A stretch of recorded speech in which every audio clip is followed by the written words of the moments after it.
अगली सुबह जैसा तय हुआ था, चारों दोस्त केशव बाबा से मिलने के लिए घर से निकल पड़े। वे गांव के रास्तों से होते हुए जंगल की ओर बढ़ते गए। लंबा सफर था, थकान भी थी, लेकिन किसी ने रुकने का नाम नहीं लिया। सुनसान रास्ते से होते हुए चारों दोस्त और बैजू केशव बाबा की कुटिया तक पहुंचे।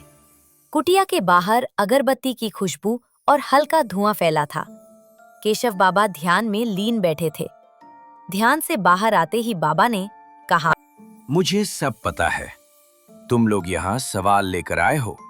पीपल के पेड़ पर सुनी गई घंटी की आवाज और उसके साथ दिखी कुछ ऐसी रहस्यमयी निशानियां जिन्होंने तुम्हारे मन को बेचैन कर दिया।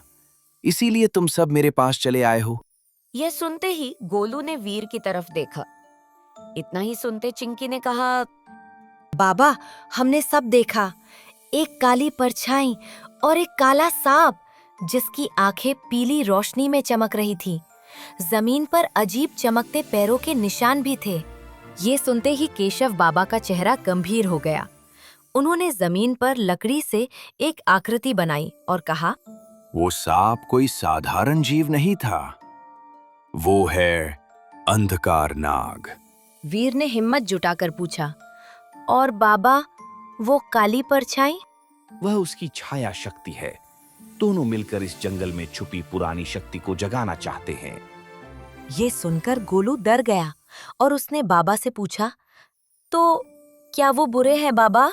हाँ, और अगर उन्हें नहीं रोका गया तो पूरा गांव खतरे में पड़ जाएगा।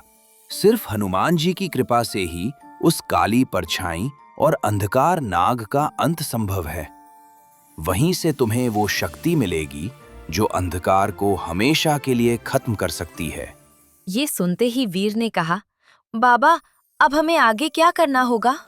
डरने की जरूरत नहीं है बच्चों, अब ये रोशनी तुम्हें आगे का रास्ता दिखाएगी। इसके बाद बाबा वहां से गायब हो जाते हैं और वीर, चिंकी और गोलू उस रोशनी का पीछा करने लगते हैं।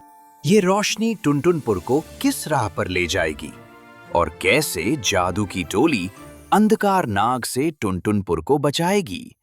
इस रहस्य के अगले अध्याय को जानने के लिए वीडियो को लाइक कीजिए और हमारे चैनल को सब्सक्राइब कीजिए। धन्यवाद।